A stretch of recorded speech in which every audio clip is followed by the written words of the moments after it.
O Senhor esteja convosco. Ele está no meio de nós. Proclamação do Evangelho de Jesus Cristo segundo João. Glória a vós, Senhor. Naquele tempo disse Jesus a seus discípulos: quando vier o defensor, que eu vos mandarei da parte do Pai, o Espírito da verdade, que procede do Pai, ele dará testemunho de mim, e vós também dareis testemunho, porque estáis comigo desde o começo.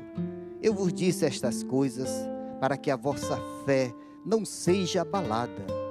Expulsar-vos-ão das sinagogas, e virá a hora em que aquele que vos matar julgará estar prestando culto a Deus. Agirão assim porque não conhece o Pai nem a mim. Eu vos digo isto para que vos lembreis do que eu disse quando chegar a hora. Palavra da salvação. Glória a vós, Senhor.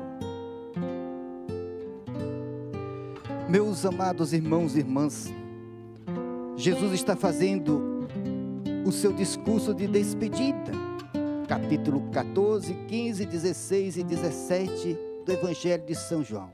Ele sabe que chegou o seu tempo aqui nessa terra, que vai voltar para o Pai, e ele começa a dar instruções aos seus apóstolos, aqueles que vão continuar sua missão nessa terra. Entre tantas coisas maravilhosas que ele fala nesses capítulos, há uma promessa. Ele disse: eu vou, mas virá sobre vós o Espírito Santo, o defensor. Vocês não ficarão só, vocês receberão o poder do alto, a força do Espírito Santo. Tem uma definição da Santíssima Trindade que para mim é a mais bela, que é assim: o Pai é por nós, o Filho é conosco e o Espírito Santo é em nós. Nós estamos envolvidos por um poder extraordinário. Se as pessoas acreditassem nisto, elas viveriam livres, sem medo. Quando você tem do seu lado seguranças, você anda, parece que mais tranquilo psicologicamente, né? Você se sente seguro porque tem pessoas fortes ali do seu lado. Você imagine o próprio Deus por ti, contigo e em ti. É esta graça que nós estamos, meus amados irmãos. Nós estamos sob um poder. Nós não estamos mais sobre a escravidão, sobre o poder de Deus. O Espírito Santo está em nós. Ele é chamado o advogado, aquele que nos defende. A gente não precisa mais nem se defender. Nós já temos um advogado que nos defende diante de Deus, diante de tantas situações que vão se levantar nesta vida. E Deus quer a gente livre, por quê? Porque Ele quer que a gente pregue o Evangelho, que a gente vá levando a boa nova do Senhor. E pregar o Evangelho, a gente só entende essa forma direta, como eu estou fazendo aqui, que é pregar a palavra. Isso é a forma direta da pregação do Evangelho. Mas nem sempre foi assim, e nem em todos os lugares é possível fazer desta forma. Por exemplo, tem países hoje que tem os cristãos lá, eles não podem falar, mas eles estão no meio do povo, testemunhando o Evangelho, dando testemunho. E através daquele testemunho, as pessoas percebem: mas por que essa pessoa é assim? Por que essa pessoa tem tanta tribulação, mas está serena, está sorrindo? Isso é pregar o Evangelho. É o que São Paulo disse: a mulher santa santifica o marido sem fazer uma pregação. Porque dentro de casa é outro lugar que não dá para você pregar o Evangelho dessa forma. Se você fizer, você vai ficar sozinho falando com as paredes. Então, dentro de casa, o testemunho é mais poderoso do que uma palavra em si. É testemunhar o Evangelho com aquilo que é o Evangelho. Você mostrar para os outros que verdadeiramente você foi transformado por Deus. Não é preciso. Outra coisa, nos nossos tempos acontece, tem um tipo de cristão que é chato. Então, essas pessoas, a gente não quer nem ficar perto dela, porque vira uma pessoa esquisita. Não, o cristão é uma pessoa agradável. É uma pessoa que todo mundo quer estar do lado dele. Jesus era tão agradável que todo mundo queria tocar nele. Você não se aproxima da pessoa desagradável, você se aproxima da pessoa que é agradável, uma pessoa que te atrai. Então, o cristão não é uma pessoa esquisita, é uma pessoa cheia de vida. E o ser humano precisa de vida. O cristão é uma pessoa cheia de amor. E o ser humano precisa de amor. O cristão é uma pessoa cheia de alegria. E o cristão precisa destas graças. São Paulo, como vimos na primeira leitura, é um desses homens incansável. Esse homem foi transformado de maneira tão poderosa por Deus, que ele ficou um desejo tão grande que ele queria levar a todas as pessoas aquilo que ele encontrou. Ele queria que as pessoas experimentassem, conhecessem a graça de ser cristão. E aqui, hoje, a primeira leitura fala da viagem, da segunda viagem dele à cidade de Filipe. Era uma cidade da Macedônia. E aqui está talvez o primeiro anúncio na Europa, essa cidade. E ele chegou nessa cidade, uma cidade grande, só que não havia sinagoga, porque os judeus se reuniam todos os sábados na sinagoga. Então ele já ficava atento, opa, ali tem gente, então eu vou para lá. Então o que é evangelizar assim? Então ele sabe, ele foi, só que não havia sinagoga neste lugar, porque segundo a tradição judaica, para que haja uma sinagoga no lugar, tem que ter pelo menos 10 justos. Meu Deus do céu, nessa cidade não tinha 10 justos, então não tinha uma sinagoga, um lugar para que a palavra fosse proclamada. E aí São Paulo ficou procurando saber, e ele disse, no Rio deve ter. E ele foi para o Rio, aonde as mulheres se reúnem. Aqui entra novamente as mulheres. Eu não sei por que o evangelho chega primeiro às mulheres, porque segundo a psicologia, aqui no seu não, é psicologia, hein, mulheres? Ela diz que a mulher ela tem uma necessidade maior do que os homens de falar. Então é mais fácil espalhar o evangelho pelos cantos da terra, por meio das mulheres. E nessa cidade de Filipe, Paulo encontrou lá essas mulheres. Ele procurou um lugar de oração. Ali se reuniu para orar. E aí ele pregou a palavra e diz que essa mulher, chamada Lídia, ela acreditou. Quando diz acreditou, significa que essa mulher foi transformada. Hoje para nós acreditar é uma coisa meio superficial, mas na Bíblia quando fala acreditou em Deus, que a pessoa mudou de uma vez por toda, não é mais a mesma pessoa, ela começa a portar também aquilo que ela recebeu. E diz a palavra que essa mulher foi batizada, e não só ela, toda a sua família. E ser batizado também significa que foram salvos. Ou seja, essa mulher era judia. E de repente, essa mulher, quando encontrou Jesus Cristo, essa mulher foi tão forte que ela converteu toda a sua casa. Que diz que todos foram batizados. A Bíblia diz que Paulo pregou para ela, mas ela foi para casa e convenceu todo mundo, e todo mundo foi batizado. Isso é a força da pessoa transformada. Ela vai transformando os ambientes, ela vai mudando os ambientes. É assim que Deus faz. Vocês lembram daquela mulher também, aquela samaritana, que Jesus disse, ela tivesse 5 maridos, agora o que tem não é teu. Aquela mulher, uma vida toda assim, quando ela conheceu Jesus Cristo, ela volta para a sua cidade, e a Bíblia diz que todos começaram a acreditar em Jesus por causa da palavra daquela mulher. Meus amados irmãos e irmãs, então nós temos que entender que nós recebemos um mandato de nosso Senhor Jesus Cristo, e pregar o Evangelho a toda criatura. E como eu disse, nós temos que anunciar o Evangelho em todos os ambientes que nós estamos hoje. E é preciso que o Espírito Santo nos dê sabedoria. E eu diria, e a maior força da pregação do Evangelho está no testemunho. Como São Filipe Neri, chegou em Roma, grande centro, ele começou a perceber que aquela circunstância que ele estava precisava do Evangelho que fosse diferente, mais alegre.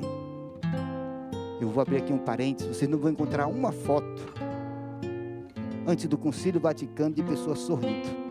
Era como se fosse quase proibido sorrir, todo mundo sério. Depois a igreja foi entendendo que isso não é um belo testemunho. Depois daí até os papas estão todos sorrindo. O Papa Francisco escreveu o Evangelho da alegria, porque o primeiro sinal é um fruto do Espírito Santo, alegria. Não é uma alegria qualquer, não é só um sorriso, o sorriso só manifesta, mas é um estado de alma, alegria, um contentamento na alma, por aquilo que Deus fez por nós, pela salvação que Ele realizou por nós. Então é como se a gente tivesse ganhado na loteria eterna, está entendendo? Então nós estamos ricos eternamente, então tem que brotar o fruto da alegria, dentro de casa, começar a pregar o Evangelho desta forma, e usar todos os meios. Eu quando era mais jovem, não era nem padre ainda, tinha passado pela experiência do batismo do Espírito Santo, de estar cheio de uma graça. E aí quando eu andava dentro de São Paulo, nos metrôs, eu andava com o Novo Testamento em grego, não sabia nada de grego. Mas porque jovem é curioso, né? Então eu sentava ali do lado, eu abria a Bíblia em grego. Tinha decorado um versículo, João 3,16. Deus amou tanto esse mundo. Abri ali, eu percebi que eles começavam a olhar. E alguns perguntavam, que língua é esta? Eu digo, essa aqui é o grego. E daí começava, porque eu não tinha coragem também de falar diretamente para as pessoas. Então eu criava algum jeito, pela curiosidade. Então nós temos que ser assim. Você que é vovô e vovó, pega os teus netinhos. Porque hoje, infelizmente, os pais, muitos perderam isso. Querem dar o melhor para o seu filho e esquece que o mais importante e o que vai durar, o que vai manter os filhos em pé, meus amados irmãos, se chama a fé. Ele pode conquistar tudo, mas ele pode perder tudo se ele não tiver fé. Está entendendo? Mas se ele tiver fé, ele vai construir uma vida sólida, uma vida que vai ter poder. Então tem que ajudar, tem que aproveitar. E quando é criança, injetar já cedo o evangelho nele, falar, ensinar, rezar, isso tem uma força extraordinária. Sabe o que diz São Paulo para Timóteo? São Paulo reconhece isso, diz que Timóteo, tu recebeste a fé da tua avó Lóide. São Paulo sabia que Timóteo, o grande evangelizador que andou com Paulo, ele recebeu a fé da sua avó. Aquela avó fez o quê? Passou o que ela sabia para seu netinho e virou São Timóteo. Então não perca tempo, vai criando. Ou então outro meio, tenha dentro de casa coisas que evangelizam. Um livro, eu mesmo fui alcançado pelo livro. Por 22 anos eu entrei no quarto, eu não tinha uma vida em Deus profunda, não tinha. Era católico daquele, mas se tivesse qualquer outra coisa do domingo, não ia para a missa não. E tinha um livro dentro de casa. E nesse livro foi que me inspirou a fazer a maior oração, a ser o que eu sou hoje. Falava de vida transformada. Então foi a partir desse livro. Então de hoje a gente pode criar todos os meios. Eu tenho um irmão que ele viveu, ele teve envolvimento com vida errada, com droga, com tudo. E eu tinha uma irmã carismática. Pessoal carismático, pessoal no Espírito Santo, como disse Jesus, é tudo diferente. Então ela colocou... naquela época não era, hoje não é CD, hoje nem CD é mais, não era disco ainda, você lembra que as coisas bem grandão assim? Era a época do disco ainda. Então ela pegou um disco do Padre Zezinho e colocou entre tantos outros que tinham lá, desse meu irmão. Quando ele chegava em casa embriagado, drogado, ele pegava qualquer coisa e colocava só para fazer barulho. E aí colocava, e entre aqueles todos, ela tinha colocado um CD do Padre Zezinho, e aí ele colocou, pegou por pegar, e colocou, e caiu justamente naquela moça. Vocês sabem, um certo Galileu, que vai contando a história de Jesus, né? E quando chegou naquela parte que o crucificaram, ele começou a se levantar. Jesus, quem foi que fez isso contigo? Eu vou matar ele agora. Está entendendo? Porque o bêbado da pessoa drogada está naquele estado, mas naquele estado, sob efeito da bebida, sob efeito da droga, Jesus entrou no seu coração e depois Jesus mesmo, por meio do Espírito, disse: foi você mesmo com seus pecados que você me matou.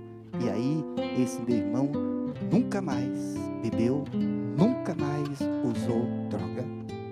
Desse estado, por causa do meio de evangelização. Deus quer salvar a todos. Se usou um CD para tirar um homem desse estado, não é possível que ele use a gente para fazer coisas maiores nessa terra. Está entendendo? Deus quer te usar, aonde você estiver. Você é um missionário, dentro de casa. Tome cuidado com as tuas palavras, com a tua atitude, porque os teus vão precisar. Está entendendo? Mantenha uma vida de oração profunda, que Deus vai usar a gente, porque Ele quer chegar a todos os corações, como Paulo ficava ansioso, aonde tinha pessoas para levar o amor de Deus, a graça de Deus, porque o ser humano não terá vida plena se não tiver Deus no seu coração. A vida é uma pessoa, a vida é Jesus Cristo, e nós temos que levar esta vida a todos os corações, porque todos anseiam e desejam. Só falta alguém que leve à pessoa esta graça. Mulheres, parabéns, coragem, não pare, abra a boca e fale de Jesus Cristo, porque o primeiro anúncio aos apóstolos foi feito por Maria Madalena. Jesus disse: vai e fala para os meus. Vocês têm uma força extraordinária de convencimento. Vocês podem transformar a casa de vocês, os ambientes, abrindo a boca e falando do poder de Deus. E se não dá para falar, dentro de vocês há uma força muito grande que vocês podem transmitir sobre as pessoas, o ambiente, o poder e a graça de Deus. Louvado seja nosso Senhor Jesus Cristo. Para sempre seja louvado.